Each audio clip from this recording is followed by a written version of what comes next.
Bonjour, bonsoir à tous et bienvenue dans Conseil Vlogué. Aujourd'hui, les Gardiens de la Galaxie, volume 2. Alors, comme d'habitude, je vais revenir un peu sur ce que j'attends sur le film. Mais avant, je vais vous dire évidemment ce que je pense du premier volume. Alors, les Gardiens de la Galaxie, quand j'ai vu les affiches, comme beaucoup en fait, je pense, je savais pas trop ce que ça allait être. J'ai vu un film avec un raton laveur, un arbre, une fille à la peau verte. J'ai vu Marvel au-dessus, je me suis dit tiens, c'est quoi ce bordel ? Je me suis renseigné et j'ai su que c'était un comics de Marvel à la base, parce que, encore une fois, je ne suis pas très comics, et ça m'a intrigué. Je suis pas allé le voir au cinéma par faute de moyens à l'époque, et je l'ai vu de façon légale sur internet, et j'ai été très agréablement surpris. Blah. Le film est vraiment très bon en soi, je veux dire, c'est très sympa, la musique déchire, surtout la musique justement, les personnages sont attachants pour la plupart, et l'action s'enchaîne plutôt bien. Même si, alors ça fait très longtemps que je l'ai pas vu, mais si je me souviens bien, il y a quelques petites longueurs, quelques petits moments un peu plus faibles que d'autres, mais dans l'ensemble, c'était un très bon film. Et pourtant, le 2 ne me hype pas plus que ça. Alors, j'ai pas vu de bande-annonce, je précise, mais pour une fois, alléluia, mais j'en attends pas grand-chose en fait, j'attends juste que ce soit une continuité du 1, qui continue les choses bien de la bonne manière, et que les choses un petit peu moins bien, même si c'est du pinaillage, qu'il les fasse plus, en fait tout simplement. J'espère en tout cas, j'attends juste que ce soit un très bon divertissement, qu'on se marre bien et voilà.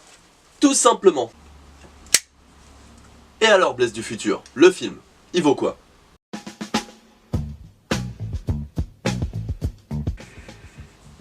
Un petit peu mitigé je dois dire. Bonjour, bonsoir à tous et bienvenue dans Conseil Vlogué. Aujourd'hui les Gardiens de la Galaxie, volume 2. De nouveau réalisé par James Gunn, le film est sorti le mercredi 26 avril 2017 en France. D'un côté les films sortent souvent le mercredi, donc c'est con de préciser le jour.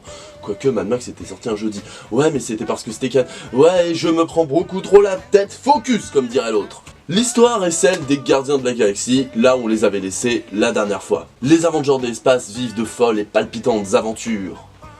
Jusqu'à ce qu'il leur arrive une couille, qu'ils soient obligés de fuir, et qu'un vaisseau pète, et qu'il se passe quelque chose par rapport au passé de Star-Lord, et ça va être très très chiant d'expliquer ce film sans spoiler, mais on va essayer. Alors, qu'est-ce que j'ai pensé du film dans sa globalité ? Il est pas mal, hein, il est vraiment pas mal du tout, mais très inférieur au premier pour moi, vraiment. Alors, le gros problème que j'ai, comme j'avais dit dans l'introduction, ce que je voulais moi, c'est qu'ils fassent la même chose, mais en plus poussé. Et c'est ce qu'ils ont fait, la même chose, mais en plus poussé, mais poussé de la mauvaise manière, je trouve. Ils accentuent beaucoup trop les blagues, ils accentuent beaucoup trop les situations, c'est de plus en plus irréaliste. Alors ça me va l'irréalisme, mais à ce point-là, c'est un petit peu abusé. Et en fait, j'ai l'impression que ce film, c'est plus un téléfilm Disney ou un épisode de dessin animé au niveau de l'histoire. Enfin, il y a un truc qui se passe avec le passé de Star-Lord, excusez-moi. Il y a un truc qui se passe par rapport au passé de Star-Lord. Je suis désolé, le joueur du grenier, il a fait une vidéo sur un dessin animé là, Jamais les hologrammes, je sais plus quoi. C'est le truc d'un des épisodes limite. On en parle, franchement. Et je sais pas, Rocket avec ses crises existentielles, et le crête de punk bleu là avec sa crise existentielle aussi, je sais pas, il y a un côté trop mélodramatique dans les personnages, dans leurs ressentis, dans leurs émotions, et en fait au niveau de l'histoire en elle-même, j'ai plus eu l'impression d'avoir un épisode filler. Un peu le même ressenti qu'on a eu certains, en tout cas moi c'était le cas, devant Iron Man 2. C'est pas mauvais, mais t'en attends plus, t'en attends beaucoup plus. Et là, ils sauvent la galaxie, sauf qu'au final, ils sauvent la galaxie, mais limite, ils ont pas fait exprès de base. Enfin, c'était pas leur objectif, c'était pas leur but. On les voit toujours un peu comme des petits cons, ça c'est marrant, mais... En fait, j'ai l'impression que cet épisode, c'était vraiment l'épisode où on veut faire évoluer la personnalité et le développement de notre personnage. Donc on va faire un truc spécialement sur ça. Ouais, d'accord, vas-y, fais ça mon gars, mais... Fais quelque chose d'intéressant avec, sinon on va se faire chier. On se fait pas chier, je dis pas ça, mais... Le scénario est vraiment bateau. En ce qui concerne la forme, le visuel c'est vraiment toujours très beau, il n'y a pas de souci là-dessus. Même s'il y a il y a des petits moments de temps en temps où l'image de synthèse c'est... bof bof, pas pour les personnages comme Rocket. Rocket marche très bien, les paysages en règle générale ils sont magnifiques, ils marchent très bien.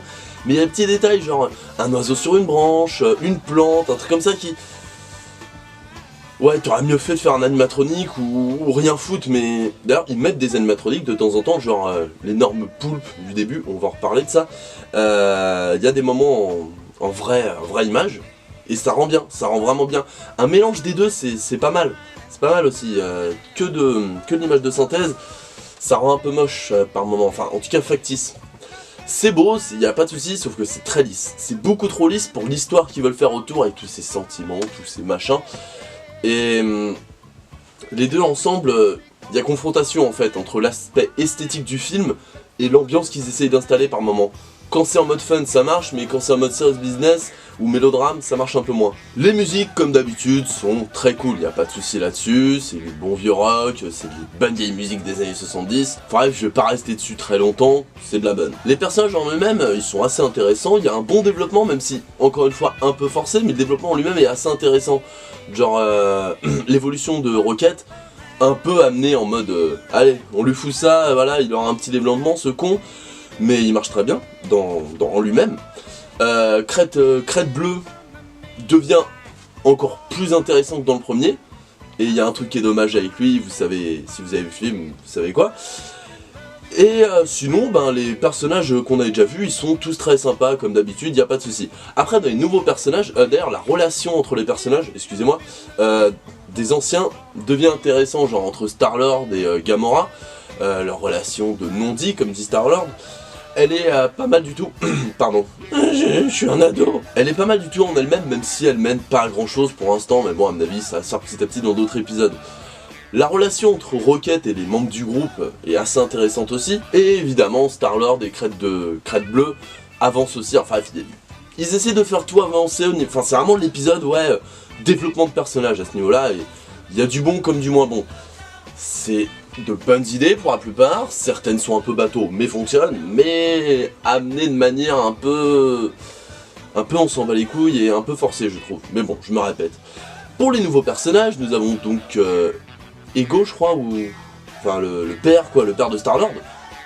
Est-ce que c'est un spoil ça? Est-ce que c'est un spoil? On va dire que non.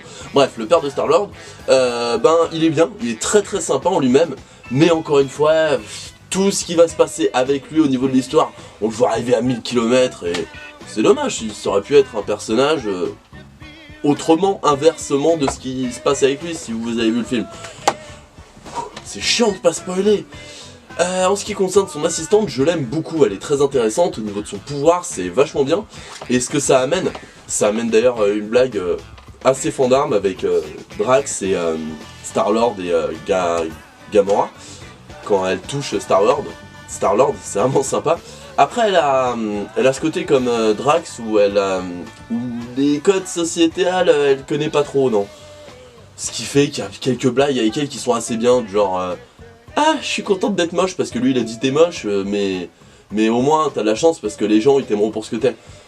Voilà, des petits trucs assez sympathiques, mais ça casse pas trois pattes à un canard. Après il y a Stallone dans le film qui ne sert à rien. Dans celui-là il ne sert vraiment à rien. Mais tu te doutes qu'il va servir dans un autre film, Gardien de la Galaxie ou Infinity War ou je sais pas quelle connerie. Mais dans celui-là, non. Et j'ai vu sur internet, en fait, vite fait là j'ai checké, effectivement il servira beaucoup plus dans les autres. Bon, pour l'instant son personnage c'est Stallone qui joue du Stallone quoi, il n'y a pas de... rien de spécial. Rien de spécial. Et en ce qui concerne la réalisation en elle-même, elle est vraiment très sympathique, elle est très fluide, tout va très bien, on voit vraiment... Il y a vraiment pas mal d'effets cool, genre l'introduction, c'est l'intro donc je vois pas en quoi c'est spoilant, si ça existe comme terme, mais en gros ils se battent contre un monstre à tentacules, et genre il y a Groot qui met de la musique, d'ailleurs il faudra que je reparle de la musique du coup, il y a Groot qui met de la musique et on voit le... Putain décidément ma voix. On voit en arrière-plan, en flou, le combat, et en fait toute l'introduction avec les crédits de début, c'est Groot qui danse. Puis bon, bébé Groot, il va faire un malheur parce qu'il est trop mignon. Et puis c'est vrai, il est trop mignon. Mais tu sens à peine le truc marketing dedans, c'est assez drôle. Mais ouais, bref, au niveau de la musique en elle-même, il y a un truc qui est assez sympa, c'est que comme dans le premier d'ailleurs, si je dis pas de conneries, ils arrivent à mélanger l'intra et l'extra-diégétique. Genre, quand il y a de la musique pendant qu'ils se tapent, c'est vraiment la musique, Groot, il a branché le truc et ça fait de la musique, et quand la musique s'arrête, c'est parce que le monstre à tentacules a pété la musique. Il y a pas mal de moments comme ça qui sont assez sympas, donc c'est totalement intradiégétique, donc dans le film, et il y a des moments où il commence à mettre la musique intradiégétique, puis elle devient extra-diégétique, parce qu'on l'entend à des endroits où on n'était pas censé entendre. Mais ça marche plutôt bien. Et pour revenir à la réalisation, ouais, donc elle est très fluide, elle est très fun, il y a pas mal de moments Avengers, on va dire, soit des moments où on tourne autour des personnages en train de faire une pose bien badass, ou alors des moments vers la scène de combat de fin, justement, où normalement avec Joss Whedon, dans Avengers, il avait fait en sorte qu'on suive tous les personnages dans tout New York qui sont en train de se battre dans la bataille de fin d'Avengers. Bah là il fait la même chose avec les Gardiens de la Galaxie, du coup, James Gunn. Mais en fait il fait la même chose, en fait il suit la flèche rouge et il la suit en fait sur toute la bataille. C'est assez intéressant. Il y a aussi une scène de baston en fait avec Star-Lord que j'appellerais scène Man of Steel en fait. C'est vraiment filmé comme Zack Snyder filmerait Superman en train de se battre contre Zord. Zord ? Bref, t'as compris l'idée. C'est vraiment filmé de cette manière-là et on sent vraiment qu'il s'est inspiré des trucs qui marchaient bien, que ce soit chez Marvel ou chez DC. En tout cas, qui a de la gueule. Il a vraiment un film qui a de la gueule, James Gunn. Ça, on peut pas lui enlever. Et en parlant de tournement de caméra dont j'ai parlé il y a même pas 2 minutes, il adore ça, mais pas que en fait pour l'action, genre il y a une scène en fait où la caméra tourne autour de Groot en fisheye et c'est pas du tout pour que ce soit badass et tout, mais il y a un petit côté déjà oppressant pour Groot et en plus il y a un côté ça donne vraiment un cachet esthétique plaisant à regarder. À ce niveau là il n'y a pas de problème, vraiment. Il y a pas mal de petites idées marrantes comme par exemple les souverains qui commandent leur vaisseau à distance et on dirait qu'ils jouent à un jeu vidéo, c'est sympathique, mais ça nique pas 3 pattes à un canard, mais c'est cool à voir. Ou alors quand on arrive sur Ego, où les bulles qu'on touche, en fait, elles éclatent et ça fait un truc assez joli. Enfin bref, je vais conclure maintenant, si je veux pas spoiler. Et est-ce que je vous conseille ce film? Ben... Ouais, je vous le conseille. C'est pas un excellent film, mais c'est un film sympathique, malheureusement pas au niveau des Gardiens de la Galaxie volume 1, mais qui peut amener de bonnes choses pour le volume 3, et en tout cas, et pour Infinity Wars et toutes ces conneries. C'est un film sympa, qui a une très bonne forme, une très bonne esthétique, une histoire un peu en dessous, franchement pas terrible, mais on se laisse aller dans le film, peut-être un petit peu trop long pour ce que ça veut dire, enfin ils auraient pu couper des trucs, pourquoi pas, parce que 2h15 quand même pour ça, pour ce scénario, 2h15, waouh. Enfin bref, dans tous les cas, allez le regarder, c'est fun, c'est sympa, et puis de toute façon c'est un Marvel, c'est toujours moyen les Marvel généralement. Enfin bref, moi je vais vous laisser. J'espère que vous avez passé un bon moment. Si c'est le cas, n'hésitez pas à lâcher un petit like, à vous abonner, à partager la vidéo. Et dans tous les cas, lâchez un commentaire pour me dire en quoi vous avez aimé, pas aimé, que ce soit la vidéo ou le film.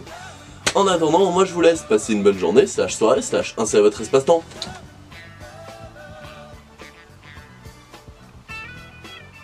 Ah oui, il faut que je coupe.